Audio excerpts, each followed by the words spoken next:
This picture is by Botticelli. He was a Florentine artist who was very much admired during his lifetime. He worked for the Medici in Florence, one of the important patron families that we will see during this course, and he also worked for the Pope in Rome. He's active during the second half of the 15th century. His main works were painted between 1470 and 1490. The picture that you see on the screen is an Annunciation. It's a small picture. Ignore the surrounding space, which was originally occupied by a frame.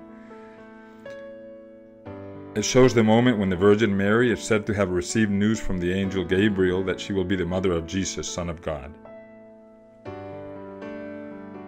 As is fitting, Botticelli creates an air of quiet mystery for this event. Let your eyes wander through the painting. Both the angel and Mary bend their heads in humble gestures.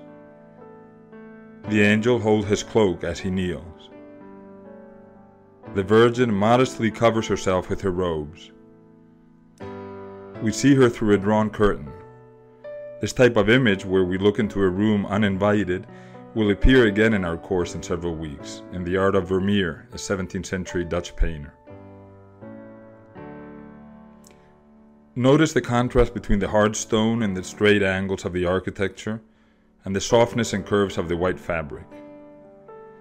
Over the furniture behind the Virgin, the cloth is so thin that we can see what lies behind it. We are seduced by the particular magic of this painting as we're drawn into the painted world through this kind of detail. As in the last paintings that we saw by Fra Angelico, notice the emphasis on the idea that the painting is a window that opens into a space that seems realistic. It seems to have 3 dimensions. This is achieved through a system called linear perspective, which is characteristic of the early Renaissance. Let's use this painting as an example and explain this system. If we extend the lines that, in the illusion of the painting, are perpendicular to the picture plane, that is, to the panel or the canvas support, they would coincide in one or in a few points.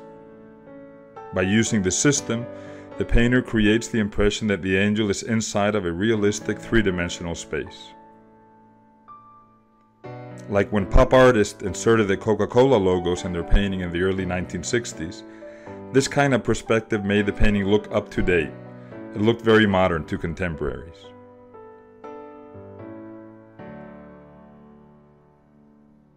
Notice also another feature at the time of the painting that was seen as very modern for the time, the use of classical architecture. And look also at the landscape barely visible behind the windows. Incorporating landscapes like these was an idea imported from the Netherlands, as we will see later on in this course. Remember, there's always a lot of borrowing in the history of art.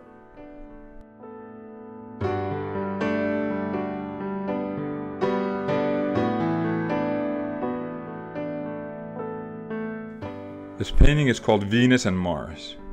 It's also by Botticelli. The long format of the painting shows that it was adapted to the shape of a piece of furniture, such as a bed or a chest or a bench. This is a reminder that art at the time had a function. It was made for specific places, and its themes made sense in those places. When looking at the art of Fra Angelico, we saw religious paintings, which were made for private devotion in a home or for churches. Here we see Mars asleep on the right. He was the god of war. His spear and helmet have been taken from him. Opposite is Venus, the goddess of love according to ancient mythology. Love here seems to have conquered war. She is awake and he's asleep.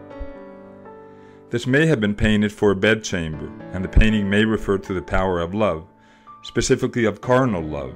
The sleep of Mars here suggests that this is a moment that follows lovemaking. In Botticelli, we find more mythological themes than we did in Fra Angelico. During the Renaissance, there was a true obsession with bringing back the life of classical antiquity.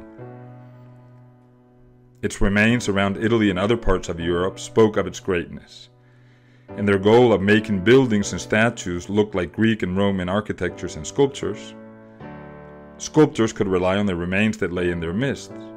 So could architects. But very few ancient paintings had survived. So what did painters do? They painted ancient themes, and also they found inspiration in statues. Here, the dress of Venus is inspired in clothing from classical statues, as is the pose of the two figures, which draws from an ancient sarcophagus that was actually known at the time. The painting is also about beauty. The whole picture shows the smooth beauty characteristic of Botticelli. The triumph of Venus over Mars is achieved through her beauty. Look at her hair and her dress. The picture is a beautiful poetic invention. It's an idea, a mood turned into an image. The title of this painting is The Birth of Venus. It's one of the most famous pictures by Botticelli. It shows the arrival of Venus from the sea onto the earth. It's hard to imagine a more important message. Just try to think of a world without love and without beauty. Those are the concepts that Venus represents here. Botticelli has given this his best effort. Venus is pushed ashore by a man who is blowing on her. He represents the gentle breeze that brings the spring. He actually carries the spring in his arms. The arrival of Venus means the beginning of life. The woman who received her is probably Flora, goddess of flowers. Ancient myths such as this can bring to us profound truths about the forces that rule the world and that rule our conduct. Here we see the power of love and of beauty, forces that generate life, just as spring brings life to nature. Venus is based on Greek and Roman statues. The graceful movements and proportions, the decorative use of line, the ornamental charm of the image are qualities characteristic of this artist. What Botticelli paints is different from what is found in nature or in works of art that inspired him. It's a translation of the natural world and of his sources into a different form. That translation into an original form is what we call art. Notice in this image how the neck of the goddess is too long, or her shoulders too low. Botticelli transforms reality at the service of his message. The woman is made exceedingly graceful and delicate so that she can express the idea of beauty and love, the greatest of gifts.